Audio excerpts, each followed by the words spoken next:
વિશ્રામ ઘાટથી જ્યારે આપણી યાત્રા આગળ નીકળે, અનેક મંદિરો બિરાજમાન છે. જ્યારે યાત્રા કરતા હોય ત્યારે અંતર્ગ્રહી પરિક્રમા થાય મથુરાની. એક દિવસ પહેલો મુકામ મથુરામાં હોય અને મથુરાના જેટલા મંદિરો છે એ બધા મંદિરોના દર્શન કરવામાં આવે. તીર્થયાત્રાનો એ નિયમ છે કે કોઈ પણ મંદિરનું અતિક્રમણ કરીને યાત્રા નહીં કરવી. યાત્રાનો એવો નિયમ આવે છે કે વચમાં જે પણ મંદિર આવતા હોય ત્યાં વંદન જરૂર કરવું. અને વ્રજમાં સમસ્ત દેવી અને દેવતાઓ બધા જ બિરાજમાન છે. સ્વયં મહાદેવજી તો ક્ષેત્રપાલ છે મથુરાના, સ્વયં રક્ષા કરે છે.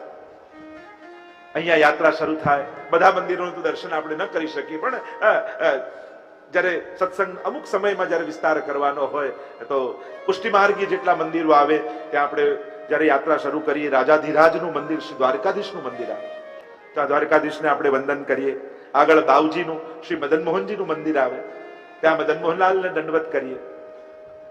આગળ બંગાળી ઘાટ ઉપર છોટે મદન મોહનજીનું મંદિર આવે, ત્યાં આપણે વંદન કરીએ.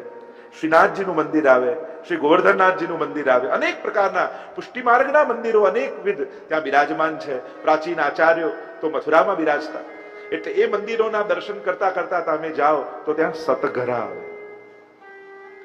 સતઘરા એટલે ગુસાઈજીનું ઘર. શ્રી ગુસાઈજી અડેલ બિરાજતા અને આપની ઈચ્છા વ્રજવાસ કરવાની થઈ. શ્રી ગુસાઈજીના દ્વિતીય વિવાહ થયા અને ગઢાની રાણી દુર્ગાવતી ગુસાઈજીમાં ખૂબ ભાવ રાખતા અને એમને મનમાં મનોરથ થયો કે ગુસાઈજી માટે મથુરામાં હું ઘર સિદ્ધ કરાવ. અને આ સતઘરા દુર્ગાવતી રાણીએ ગુસાઈજી માટે સિદ્ધ કરાવ્યું. સાતે લાલજી ને ગુસાઈજીએ એક એક સ્વરૂપ સેવામાં પધરાવી દીધું. જો ગુસાઈજીની વિચારધારા સાતે ઘર જુદા જુદા બાંધવાની નહોતી, ગુસાઈજીની વિચારધારા એ સદઘરા બનાવવાની હતી કે મારા સાતે લાલજી એક સાથે એક ઘરમાં બિરાજી અને સાતે સ્વરૂપની સેવા કરે. સાત સ્વરૂપ સુહામણા 8મા આખ્યાનમાં ગોપાલદાસજી સુંદર વર્ણન કર્યું છે કે કેવી શોભા ગુસાઈજીના ઘરની છે. સાતે લાલજી, સાતે વહુજી, બેટીજી અને સાતેના માથે એક એક ભગવત સ્વરૂપ બિરાજતા હોય અને એક ઘરમાં બધા સાથે રહી અને ઠાકોરજીની સેવા કરતા હોય. નિત્યપતિ ક્ષણુ ક્ષણુ શ્રી વલ્લભનો પરિવાર રસના, જે 9મા આખ્યાનમાં ગોપાલદાસજી ગાય છે. કેવી શોભા છે. સાતેને જુદા પાડવાની વિચારધારા ગુસાઈજીની નથી. ગુસાઈજીની વિચારધારા એક ઘરમાં સાથે સેવા કરેલી છે. અને આમ સતઘરા બનાવી સ્વયં ગુસાઈજી ત્યાં આવીને બિરાજ્યા છે. સુંદર રીતે સેવા થઈ રહી છે. સાત સ્વરૂપ સોહામણા, બધાના માથે એક એક ભગવત સ્વરૂપ બિરાજે છે. એકવાર ગુસાઈજી પરદેશ કરવા પધાર્યા. મહાવદ સાતમનો દિવસ, જેને આપણે શ્રીનાથજીનો પાટોત્સવ પણ કહીએ છીએ. ખેલના દિવસો ચાલતા હોય ત્યારે શ્રીનાથજીના પાટોત્સવનો દિવસ આવે, મહાવદ સાતમ. ગિરધરજી પધાર્યા છે શ્રીનાથજીના દર્શન કરવા અને શ્રીનાથજી બિરાજે છે ગિરિરાજજીની ઉપર જતીપરા.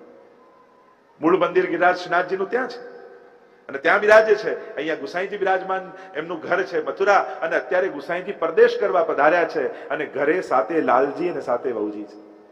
સ્વયં ગિરધરજી પધાર્યા છે શ્રીનાથજીના દર્શન કરવા અને શ્રીનાથજીએ એ સમયે આજ્ઞા કરી કે ગિરધર મોકું તુમારો ઘર દેખવે આનો. કે મેં સાંભળ્યું છે કે કાકાજીનું નવું સુંદર ઘર બન્યું છે. સાંભળ્યું તો છે પણ જોયું નથી. હે ગિરધરલાલજી, મારી ઈચ્છા છે કે હું તમારી સાથે કાકાજીનું ઘર જોવા માટે આવું, ગુસાઈજીનું ઘર જોવા માટે આવું. અરે બાબા, હજી કઈ તૈયારી તો છે નહીં. શ્રીનાથજીએ કહ્યું, ઘરે આવવામાં કઈ તૈયારી કરવાની? ગુસાઈજીનું ઘરે મારું તો ઘર છે. અને એમ એ સમય કહેવાય છે કે ગિરધરજીએ શ્રીનાથજીનું સ્વરૂપ કેવું છે, કેટલું મોટું. પોતાના ખભા ઉપર શ્રીનાથજીને પધરાવે અને પર્વત પરથી ખભા ઉપર પધરાવી અને ગિરધરજી ચાલ્યા શ્રીનાથજીને લઈ. અને ત્યાં સમાચાર મોકલાવ્યા મથુરા, કરે સ્વયં શ્રીનાથજી આપણા ઘરે પધારી રહ્યા છે. અને સાથે લાલજીઓનો આનંદ માતો નથી. બહુજી બેટીજીઓ દોડા દોડ કરીને તૈયારીઓ કરે છે. અરે શ્રીનાથજી આપણા ઘરે પધારે છે. આનંદનો પાર રહ્યો નથી. કોઈ કે હું આ ધરાવું, આ રોગાવું, આ સમર્પિત કરીશ. અને ઉતાવળે પધાર્યા અને ઉતાવળમાં બીજું કંઈ હતું નહીં. એટલે રોટલી બનાવી હતી વહુજીએ, એના પર ઘી ચોપડીને ખાંડ ભોરકાવી, એટલે એને કહેવાય ખરમંડાની સામગ્રી. આજે પણ મહાવત સાતમ હોય ત્યારે શ્રીનાથજી બાવાને ખરમંડાની સામગ્રી આરોગ્ય. એટલે શ્રીનાથજી પધાર્યા. અરે આપણા ઘરે શ્રીનાથજી પધાર્યા છે, કેવો આનંદ આપણા ઘરે ભગવત સ્વરૂપ બિરાજે, એનો આનંદ વૈષ્ણવને કેવો હોય. તો વલ્લભકુલને શ્રીનાથજી પધારે તો કેવો આનંદ હોય. બધા જ વહુજી બેટીજી કળશ લઈને આવી ગયા, શ્રીનાથજીનો જયઘોષ કરવા લાગ્યા. વાતે ગાતે શ્રીનાથજી બાવાને પોતાના ઘરે પધરાવ્યા છે. ખેલના દિવસો ચાલે છે, ખેલની બધી જ તૈયારીઓ કરી રાખી છે. હાથમાં ગુલાલ, અબીર, ચંદન, ચોવા, પિચકારીઓ કેસુડાના રંગથી ભરી રાખી છે. પ્રભુને આખો ખેલનો સાજ સિદ્ધ કરી રાખ્યો છે.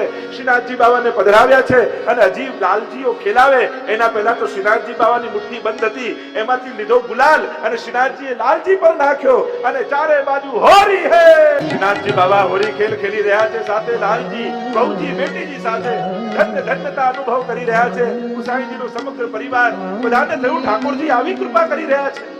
એવો આનંદ થયો, બધાને જેવું શું સમર્પિત કરીએ. ગુસાઈજીના ઘરમાં સાથે લાલજી પાસે જે કાંઈ હતું એ બધું ભરી ભરીને લાવ્યા અને શ્રીનાથજીની સેવામાં સમર્પિત કરી. જે કાંઈ હતું આ તો માનો સમર્પણનો ઉત્સવ બની ગયો.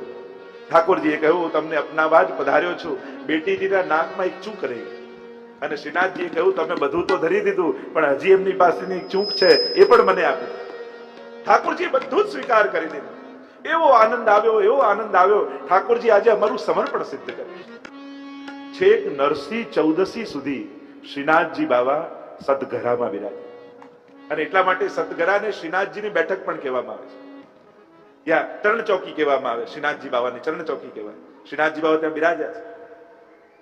ગુસાઈજી પરદેશ પધાર્યા હતા અને ત્યાં એમને સમાચાર મળ્યા કે શ્રીનાથજી સતઘરામાં પધાર્યા છે.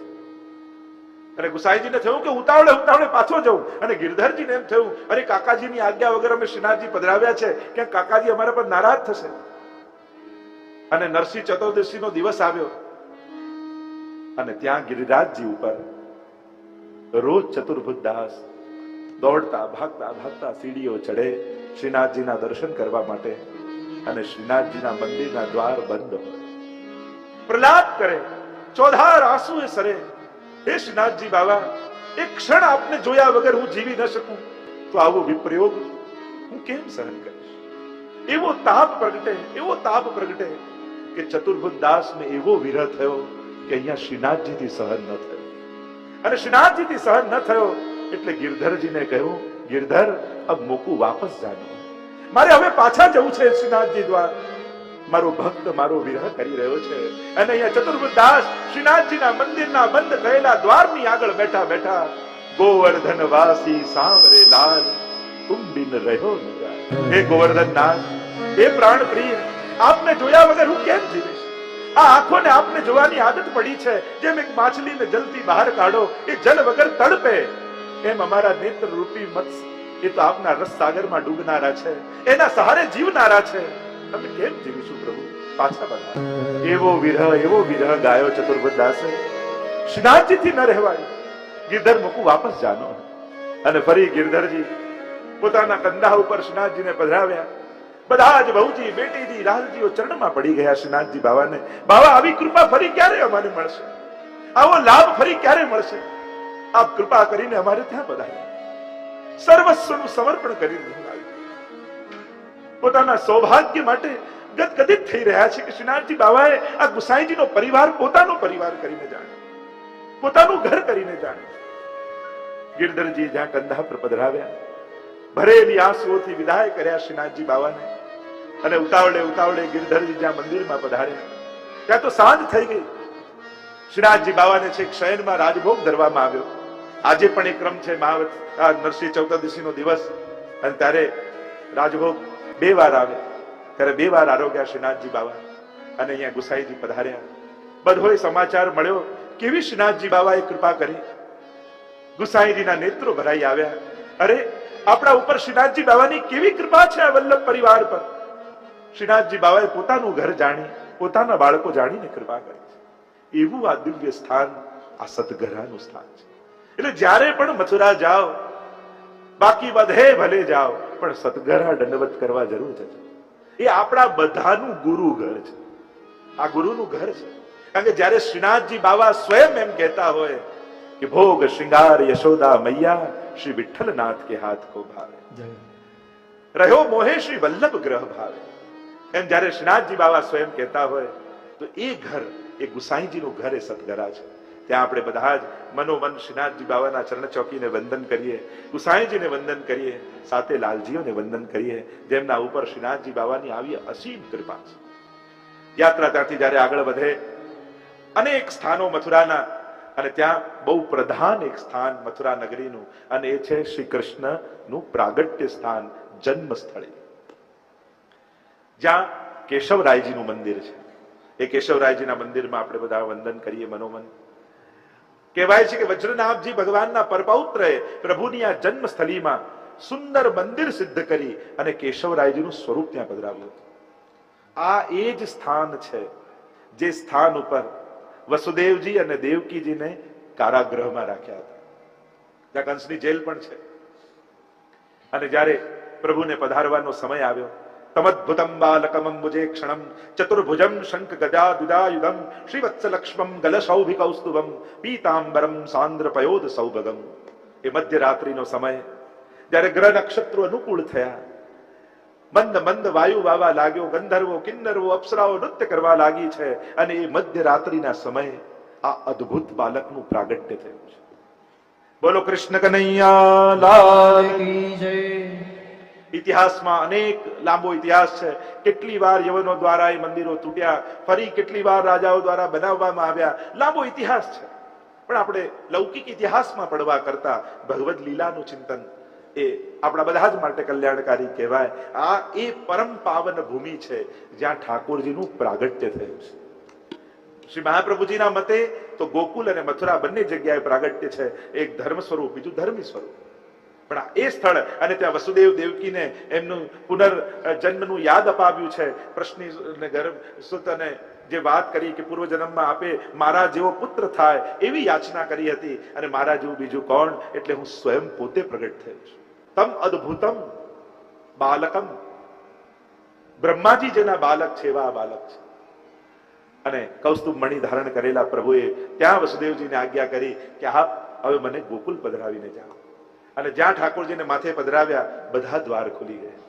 એટલે જ યાદ રાખજો, પુષ્ટિ માર્ગમાં શબ્દ છે, અમે પુષ્ટાવીને તમારા ઘરે ઠાકોરજી નથી પધરાવતા, અમે પુષ્ટાવીને તમારા ઠાકોરજી તમારા માથે પધરાવીએ છીએ.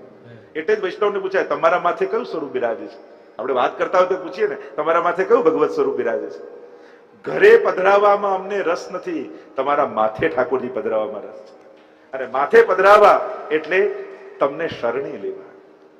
તમારો ભાર ઠાકોરજી નથી, તમારો આનંદ ઠાકોરજી છે. એટલે આનંદસ્ય હરેર લીલા, પ્રભુની લીલા તો આનંદાત્મક છે. એના થઈને જીવવું એને કહેવાય ઠાકોરજી માથે પધરાવા. કે હવે આ બુદ્ધિની ઉપર મેં કૃષ્ણને પધરાવ્યા છે, હવે એ જેમ ચલાવશે એવી મારી બુદ્ધિ ચાલશે. જે ગીતાજીમાં ભગવાને કહ્યું, મહ્યૈવ મન આધત્સ્વ મયી બુદ્ધિમ નિવેશય, તારી મન બુદ્ધિ મને આપી. અને એટલા માટે પુષ્ટિ માર્ગનો આ વિશેષ શબ્દ, કારણ કે જ્યારે વસુદેવજીના માથે ઠાકોરજી આવ્યા તો આપમેળે બેડીઓ ખુલી ગઈ, બધેથી રસ્તા મળી ગયા. એમ જેના માથે ઠાકોરજી બિરાજે એને જીવનમાં બધેથી રસ્તા મળી જાય. અને એટલા માટે તમે પુષ્ટિ માર્ગીય વૈષ્ણવ છો તો ખાસ તમને કહીશ, તમારું ઘર ઠાકોરજી વગરનું ન રાખતા. કારણ કે તમને ઠાકોરજીએ ઘર તમે એને પધરાવી શકો એટલા માટે જ આપ્યું છે. દરેકના ઘરે ભગવત સેવા અવશ્ય બિરાજવી જોઈએ. એક ખૂણો એવો હોવો જોઈએ કે જ્યાંથી પસાર થાવ તો તમારું માથું નમે, તમને ભગવાન યાદ આવે એવી જગ્યા ઘરમાં હોવી જોઈએ.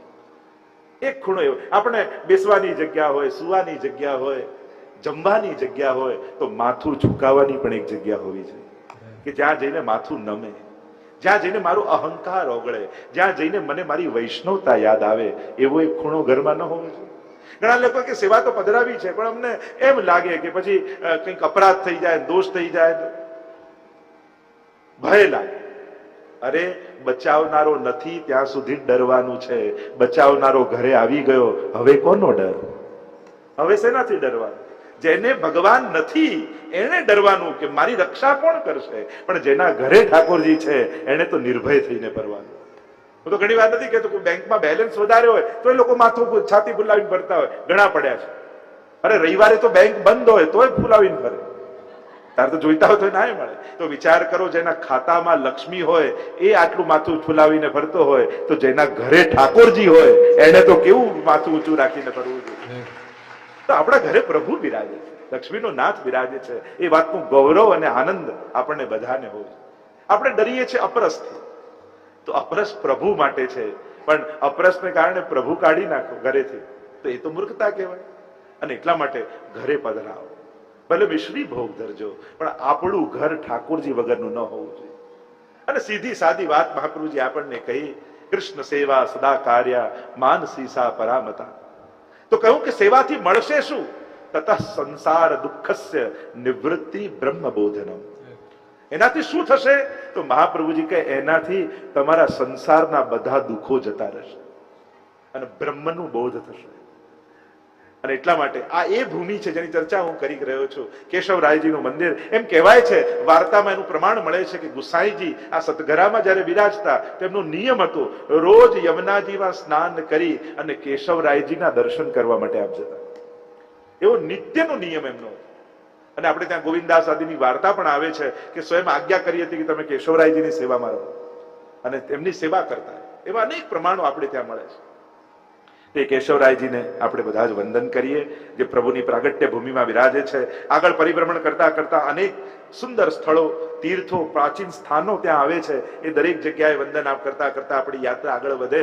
ત્યાં આગળ જાઓ તો એક દુર્વાસા ઋષિનું આશ્રમ આવે છે મથુરા પાસે. એ દુર્વાસા મુનિ, એવી કથા કહેવાય છે કે જયારે એકવાર ગોપીજનોએ ઠાકોરજીને મળવા માટે બોલાવ્યા અને પ્રભુ બહુ મોડા આવ્યા ત્યારે ગોપીઓએ પૂછ્યું કે આજે આપને વાર કેમ થઈ? તો પ્રભુએ કહ્યું કે આજે મારા ગુરુદેવ આવી અહીંયા મુકામ કર્યો છે, યમુનાજીના કિનારે વસ્યા છે. તો કે આપના ગુરુ કોણ? આપ તો કૃષ્ણમ વંદે જગતગુરુ. કે આ મારા ગુરુ છે દુર્વાસા ઋષિ. અને એમની પાસે ગયો હતો એટલે મોડું થયું. ગોપીજનોને થયું કે આ નટખટ કનૈયો ક્યાંય કોઈની પાસે જઈને બેસે એવો છે? પૂછીએ તો ખરા કોણ છે, ક્યાં છે? અચ્છા, તો એ ક્યાં નિવાસ કરે છે? બસ યમુનાજીને પાર એમનો આશ્રમ છે ને ત્યાં હું ગયો. ગોપીજનો થયું અમારે તારા ગુરુને વંદન કરવા જવું છે. તો કે ભલે આપ પધારો, પણ શું કરીએ, શું લઈને જઈએ? તો કે એમના માટે ભોજન સિદ્ધ કરીને જાઓ. સુંદર સુંદર ભોજન સિદ્ધ કરાવ્યા, પણ જ્યાં જવા જાય ત્યાં તો યમુનાજીમાં ખૂબ જલ. ઠાકોરજીને પૂછવા લાગ્યા ગોપીજનો ક્યારે અમે પાર કેમ નીકળીએ? ત્યારે ઠાકોરજીએ કહ્યું તમે યમુનાજી પાસે જઈને ઉભા રહેજો અને એટલું બોલજો કે જો કૃષ્ણ બાલ બ્રહ્મચારી હોય ને નિર્વિકારી હોય તો અમને યમુનાજી માર્ગ આપે. ગોપીજનોને થયું અમારે સાથે રાસ કરનારો એ નિર્વિકારી, એ બાલ બ્રહ્મચારી. ઠાકોરજી કે કહીને તો જોજો. યમુનાજીમાં પૂર આવેલું છે, નજીક જઈને ગોપીજનોને થયું કે રસ્તો કેમ મળે? નિકટ જઈ યમુનાજી પાસે જઈને એટલું બોલ્યા જો કૃષ્ણ બાલ બ્રહ્મચારી હોય અને નિર્વિકારી હોય તો એ યમુનાજી અમને માર્ગ આપો. અને જ્યાં આટલું બોલ્યા ત્યાં યમુનાજીએ રસ્તો કરી આપ્યો. અને ભોજનની સામગ્રી લઈને છેક દુર્વાસા ઋષિ પાસે પહોંચ્યા અને દુર્વાસા મુનિને વંદન કર્યા, ભોજન કરાવ્યું ભરપેટ અને વંદન કરી અને જવા લાગ્યા ગોપીજનો. અને જુએ તો યમુનાજીમાં પૂર છે, રસ્તો કેમ મળે? દુર્વાસા મુનિ પાસે આવીને કહ્યું કે અમને રસ્તો કેમ મળે? ત્યારે દુર્વાસા મુનિએ કહ્યું ગોપીજનોને કે તમે યમુનાજીના કિનારે ઉભા રહીને એટલું બોલજો કે જો દુર્વાસા મુનિ નિરાહારી હોય તો અમને રસ્તો આપજો. ગોપીજનો કહે જેને પેટ ભરીને અમે જમાડીને આવ્યા એ નિરાહારી? જાણે આજે ઠાકોરજી અમારી પરીક્ષા લેવા ન બેઠા હોય. ઠીક છે, કહ્યું છે મુનિએ તો જઈને બોલીએ. યમુનાજીના કિનારે આવીને એટલું બોલ્યા જો દુર્વાસા મુનિ નિરાહારી હોય, વ્રતધારી હોય તો અમને માર્ગ આપો. અને એટલામાં યમુનાજીએ રસ્તો કરી આપ્યો. અને ગોપીજનો આવ્યા ઠાકોરજી પાસે, કહેવા લાગે કે આજે તો અમારું ચિત્ત ભ્રમિત થઈ રહ્યું છે, સમજમાં આવે કે એવી કોઈ વાત થઈ નથી. આપ નિર્વિકારી ને બાલ બ્રહ્મચારી અને જેને અમે જમાડ્યા એ નિરાહારી, આવું કઈ રીતે સંભવે? ઠાકોરજીએ કહ્યું જે પણ કાર્ય કરતા ભાવ વગર થાય એને ક્યારે પણ કર્મ બંધન લાગતા નથી. હું બધી લીલા કરું છું પણ ક્યાંય મારા મનમાં વિકાર નથી હોતો. દુર્વાસા મુનિ ભલે ભોજન કરે પણ એ પેટ ભરવા માટે નથી કરતા, એ ક્યારે કરતા ભાવમાં જીવતા નથી, એટલે એમને કોઈ કર્મ બંધન લાગતા નથી.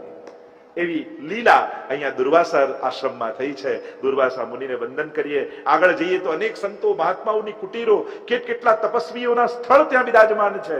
એક સ્થાન આવે છે રામદ્વાર, તુલસી કુટીર જેને કહીએ છીએ, કે સ્વયં તુલસીદાસજીએ પણ મથુરામાં નિવાસ કર્યો છે. અને એવી પ્રસંગ આવે છે કે જયારે ઠાકોરજીના દર્શન કરવા માટે ગયા અને રામ માટે અનન્યતા, એવી પ્રીતિ, એવી આસક્તિ. અનન્યતા એ પ્રેમની કે ભક્તિની શરત નથી, પણ એ પ્રેમનો સ્વભાવ છે. अनन्यता है ना, वह भक्ति का नेचर है, स्वभाव है, उसकी शर्त नहीं है. એને શરત ન બનાવાય કે આ નહીં, આ નહીં, આ નહીં, આ. પણ જ્યાં પ્રેમ પ્રગટ્યો હોય અને સાચો પ્રેમ હોય ત્યાં અનન્યતા પ્રગટી જ જાય. એનો નેચર છે અને પરમ અનન્ય છે. અને જ્યારે આવ્યા, ઠાકોરજીના દર્શન કર્યા અને દર્શન કરી વેણુધારી કૃષ્ણના જ્યાં દર્શન કર્યા એટલે સહજમાં તુલસીદાસજીનું મસ્તક ઝૂક્યું નહીં અને એટલું દોહો લખીને બોલ્યા, કહા કહું છબી આજ કી ભલે બને હો નાથ, પણ તુલસી મસ્તક તબ નમે જબ ધનુષ બાન લેવો હાથ. કે મારો તો પ્રેમ રામ સાથે છે અને આપ પ્રભુ જ છો, ભગવાન જ છો, પણ મારી આસક્તિ રામના સ્વરૂપમાં છે. અને કહું મુરલી, કહું ચંદ્રિકા, કહું ગૌવન કો સાથ, और अपने जन के कारणे कृष्ण भय रघुनाथ. અને એ સમય ઠાકોરજી વેણુ મૂકી અને ધનુષ્ય હાથમાં લઈ અને તુલસીદાસજીને એવા દર્શન આપ્યા જાણે સાક્ષાત રામચંદ્રજી બિરાજમાન. તો પ્રભુ તો જેને જેવી સ્વરૂપ આસક્તિ છે એવા સ્વરૂપનો અનુભવ કરાવે. આ તુલસી કુટીર અહીંયા છે.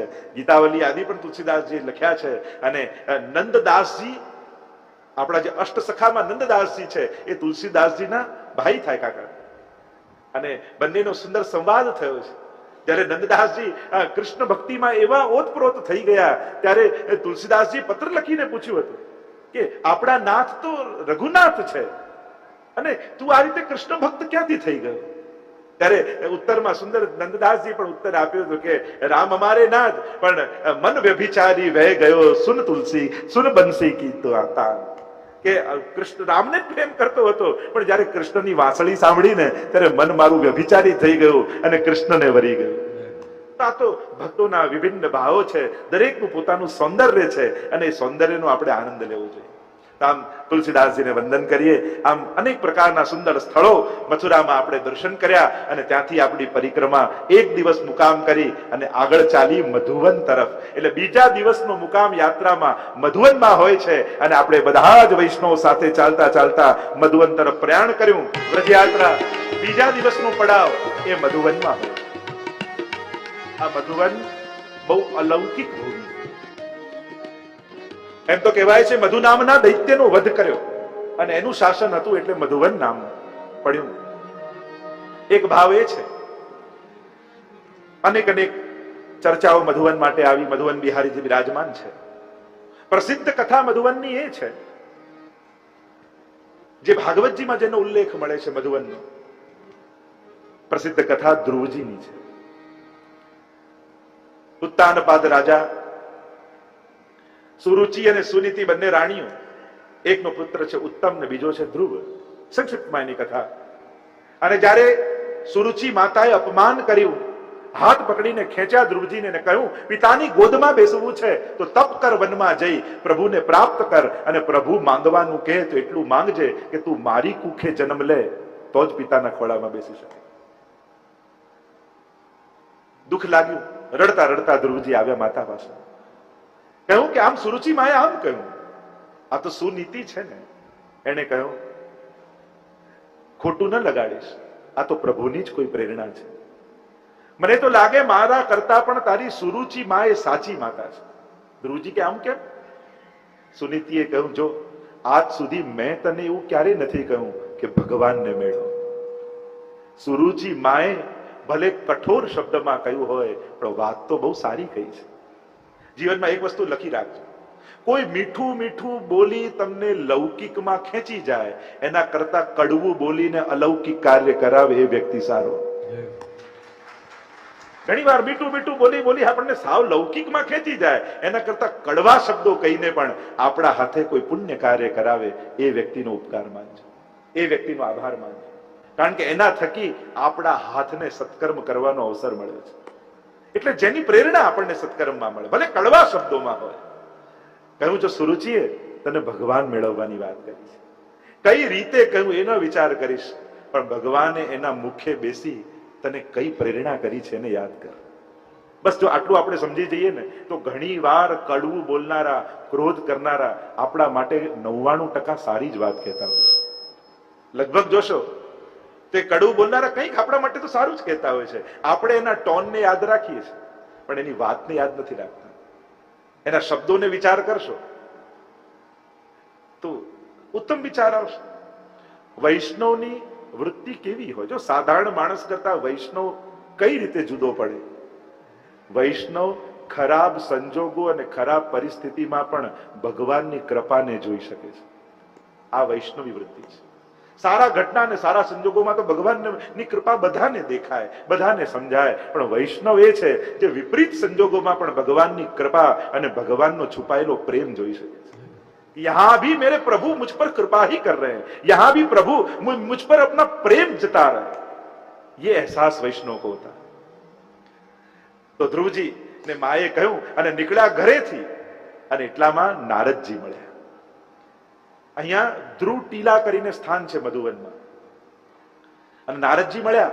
નારદજી દ્વાદશાક્ષર મંત્ર ઓમ નમો ભગવતે વાસુદેવ એ દ્વાદશાક્ષર મંત્ર આપ્યો ધ્રુવજીને અને કહ્યું કે મધુવનમાં જઈને તપ કર.